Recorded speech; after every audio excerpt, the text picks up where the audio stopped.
This module, we'll talk about ways to improve specific communication skills.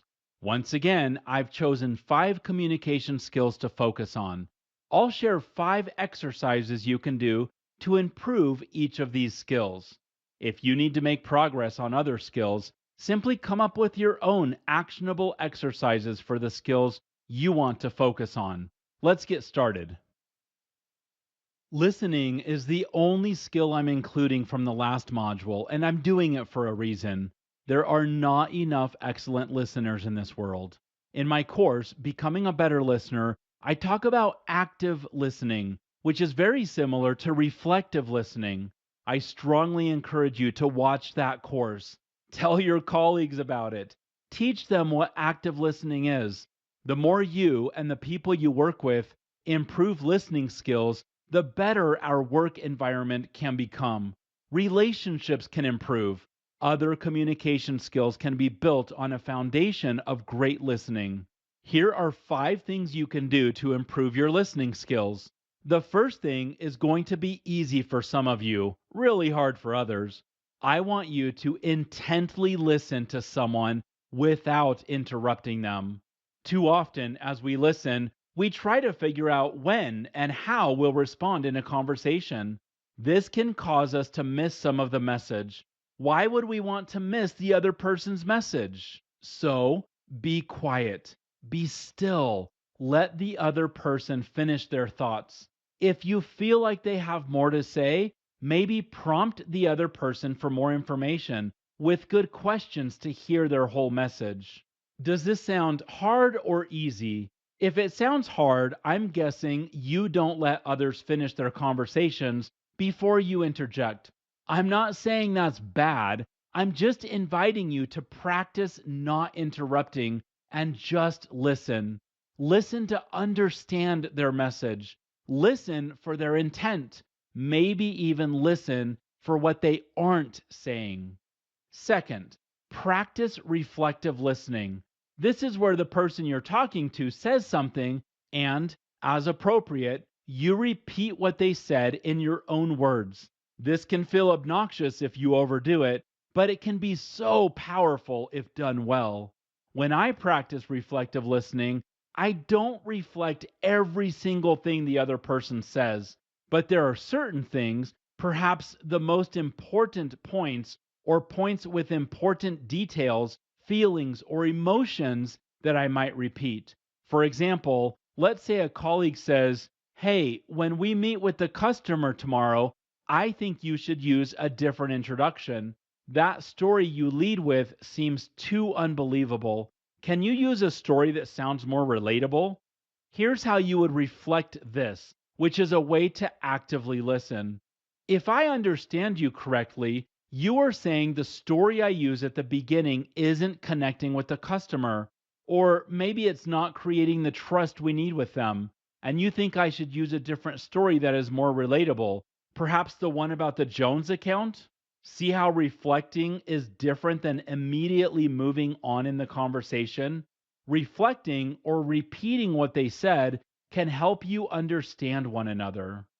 Reflective listening is a powerful communication skill to practice. Third, take notes during the next conversation you have. Then, after your meeting, go through your notes and expand on them where you should. Figure out what follow up you need to do. Maybe write down impressions you have that can help in your next communication with regard to this topic. Improving your note taking skills can come in handy for years to come. You may find your notes provide you important documentation of details you might have otherwise forgotten. They might prove important as you talk with others about what was previously discussed. They can give you confidence as you prepare for future meetings and ensure you follow through with your commitments. Fourth, this might sound similar to reflective listening, but it's different enough. Instead of reflecting every statement or sentence, sum up the conversation, main points, action items, expectations, or whatever makes sense towards the end of the conversation. I had a boss who did this really well, and it was a benefit for everyone in the room to make sure we all understood what the main points were. and what the expectations of each person were. It might sound something like this. Let me see if I can sum this up. You talked about three important things we need to think about, including one, two, and three. And then you asked each of us to read the article you'll email us by this afternoon and respond with our thoughts by the end of the day tomorrow. Is there anything I missed? Practice this when it's appropriate, and you might find your meetings become more valuable and more action items get done. Fifth, try having conversations or being in meetings with no devices or other distractions. Put away your phones, tablets, laptops, or whatever else you usually have in your meetings. Bring, get this, paper to take notes. I know this isn't appropriate for every meeting, but if you tend to be on technology during a meeting or conversation, put it away. Try to be more present and have eye contact with the person speaking instead of having eye contact with your screen. If you have a good reason to get on a device, perhaps to look something up, let the other person know, if it's not an interruption to do so, what you're doing, and that they still have your attention. Don't forget to watch the Becoming a Better Listener course where I spend more time on listening tactics. And now let's go to exercises for the next communication skill to work on. I was going to call this clip Practice Understanding, as in practice understanding others, but I decided to call it Practice Asking, as in practice asking questions to understand others, circumstances, opportunities, threats, etc. Of course, there's more than just asking questions to understand others, which is why I have a course titled Understanding Your Audience. That course goes into ways you can learn about and really understand your audience so you can communicate better with them. Practicing asking questions also goes beyond active or reflective listening, where active or reflective listening tends to focus more on repeating what the other is saying in your own words. I want you to go to another level with your communication. Here are 5 things to practice asking. First, ask about the context of what the other person is talking about. People usually give you as much information and context as they think they should based on various circumstances, such as how much time they have or what they think you'll understand. Asking for more context shows you really want to make sure you understand. If you have a question that seems too simple, you might preface it with, I probably should know this, but can you just clarify? And then ask your question. Let me put this idea in the context of a job interview. I encourage job seekers to not ask questions they should be able to find from an online search, but to take advantage of having the interviewer in front of them and ask non intuitive questions you wouldn't necessarily find online. For example, what do you think the biggest challenges for this role will be in the first 6 months? That's not something you'll typically find on their website. This question shows you're interested in the other person's perspective and want to get more context from them. Second, ask about the intent of their message. Ask why they are sharing the information they're sharing. When you understand their intent, you may be able to, as they say, read between the lines. With this new insight, you might be able to ask smarter questions and bring more clarity to everyone in the conversation. Asking about intent can feel demeaning or inappropriate, so make sure you practice this with tact. Be respectful and even patient as you attempt to learn about their intent. The other side of this is to share more of your intent as you communicate. Helping others know your intent can help them understand the importance of your message. Next, ask about the impact of their message to them or others. As they articulate the impact, they might have a better understanding of their own message. Talking about impact can make the message more powerful. It can make it more personal. It can move from a prescriptive approach to a passionate approach. Next, Ask about anything that might fall into the SMART goals model. I'm talking about specific, measurable, actionable, realistic, and time bound. Asking about each of these might be too much, but maybe one or two will be entirely appropriate. You might ask, how are you going to measure the success of this initiative? Or, this is really exciting. Do you think each step of this proposal is realistic within our current budget and time frame? These questions can add clarity and raise important issues that either need to be addressed or simply need more explanation. Finally, ask if there might be another way to approach this problem or opportunity. This isn't done to challenge the presenter and to be snarky or cheeky, rather, to explore options. Of course, sometimes this won't be appropriate, but if it's a more open format, a conversation, this might be highly appropriate. Exploring other options can help everyone get more context and have important, although maybe hard, conversations. Let's move on to the next communication skill: practice presenting. All right, this invitation can be as fun as it might be scary, but it can be one of the most powerful, most important things you do to improve your communication skills.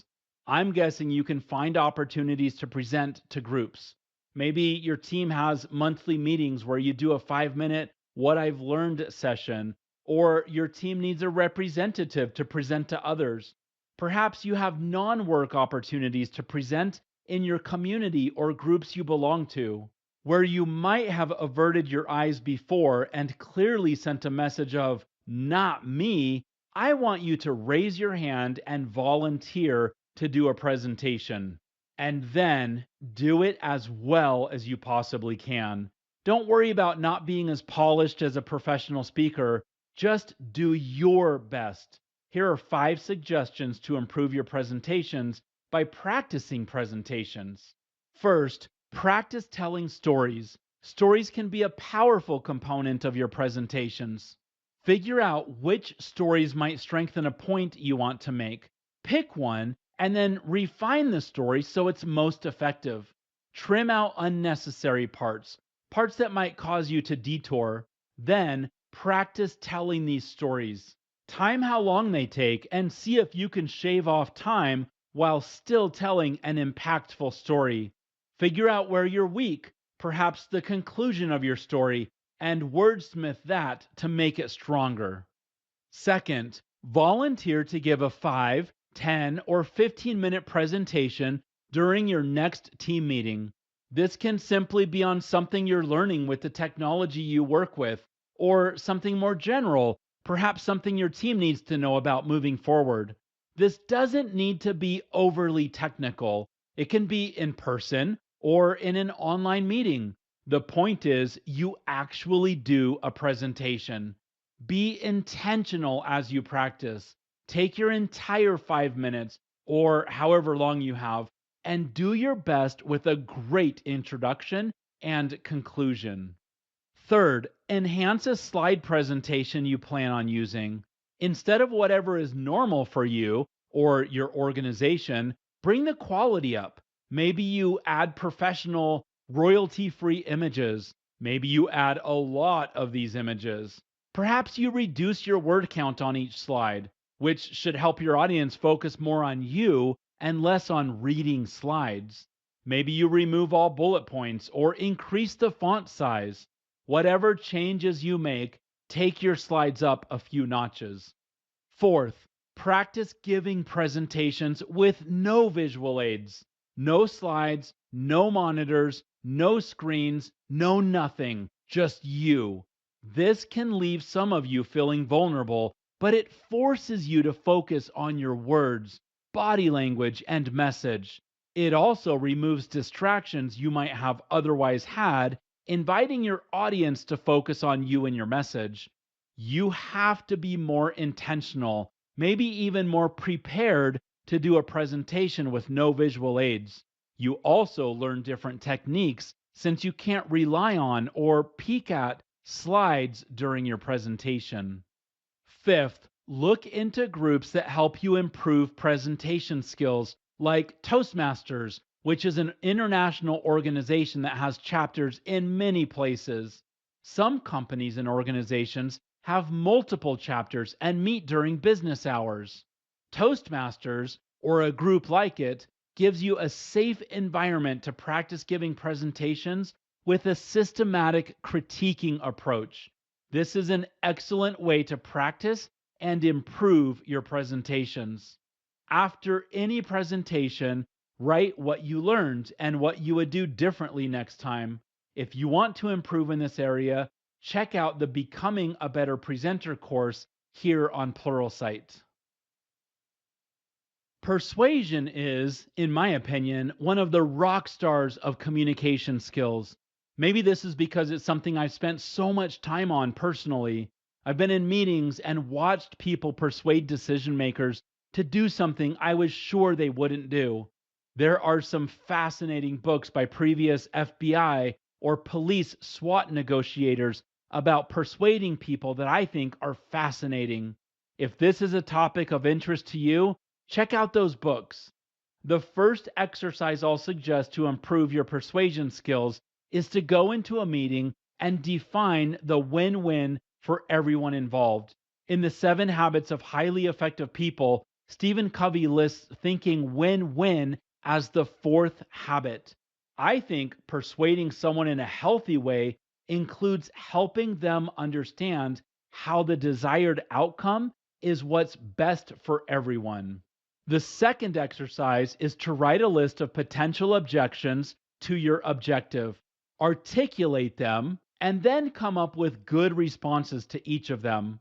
Excellent salespeople do this. They know why their prospect might reject their message, and they are ready to address those objections.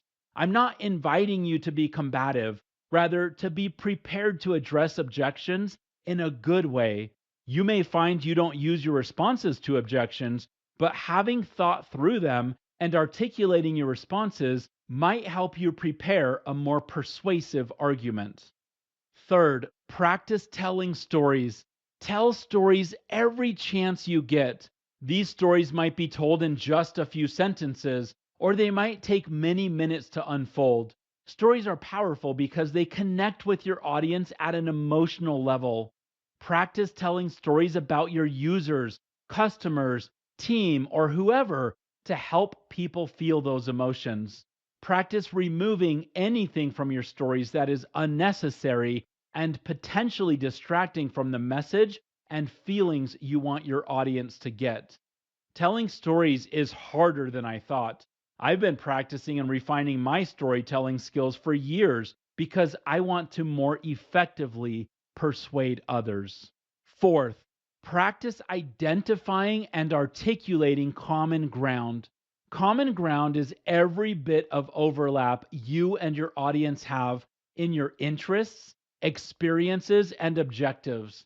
When people see similarities and commonalities, they might let their guard down a little bit. They might move from me against you to we. Figure out what you have in common. Perhaps you went to the same school or have a similar career path. Perhaps your common ground is the customer's best interest or shared deadlines. Your common ground can be personal or purely logistical, but the more common ground you can identify and appropriately communicate, the more you might be able to move to a we level of communication and work towards common win-win objectives. Fifth, practice understanding the other person's perspective and position. You can do this by playing, as they say, devil's advocate. I've seen people walk into a meeting with the intention of getting decision makers to approve something or make a decision on something and walk out having been rejected. They are surprised, shocked the decision makers didn't get their point and rejected their proposal. This shock happens when you don't think about your audience. Put yourself in their shoes and argue every point you can from their perspective. This can help you empathize with them and think more win-win. I talk about this more in my courses, understanding your audience and becoming a better presenter. The exercise here is to role play as if you were them, understanding their idea of a successful outcome and crafting your persuasive arguments based on who you're talking to and what they need. Every time I watch an effective persuader, I'm inspired to work on these skills more. Practice anything to help you become more persuasive, and I bet other aspects of your communication effectiveness will improve. Depending on your career goals, it might make sense to dive deep into sales books and training to improve your persuasion skills. I love writing. I don't remember when I realized I loved it, but I've been writing for a long time. I have learned, though, that A, I have not always been as good as I thought I was, and B, I have plenty of room for improvement. Still, I'm passionate about improving my writing skills. Here are 5 exercises that may help you improve your writing skills. First, write regularly every day. Maybe you take weekends and holidays off, but other than that, write every single day. In 2006, I started a company. I had no money and tons of time and knew I needed to market my company. So I started a blog. I wrote almost every day except weekends and eventually stopped writing on holidays. My writing has improved a lot because I've been doing this for years. I branched out and started writing on other blogs. Regular writing with different styles and different audiences did wonders for my writing skills. You can do this in a private or public blog. You can write yourself an email every day, or you can go old school and get a journal to write in. My invitation is to make writing a daily practice, and writing the normal emails you would write anyways doesn't count for this exercise. Second, write something completely different than what you are used to writing. If you write technical documentation for your job, then write a short story or even poetry. That might sound tacky, but learning to write in different genres for different audiences can help improve your writing skills since you'll use different vocabulary and grammar than what you're used to. Search the internet for writing challenges and you'll find a bunch of different communities and ideas to write differently than you normally write. Commit to one and then just practice. Remember, this is all about exercising your writing muscles. Third, if you tend to write very concisely, then challenge yourself to write something long form. Or if you tend to be very wordy, challenge yourself to write your ideas in very short snippets.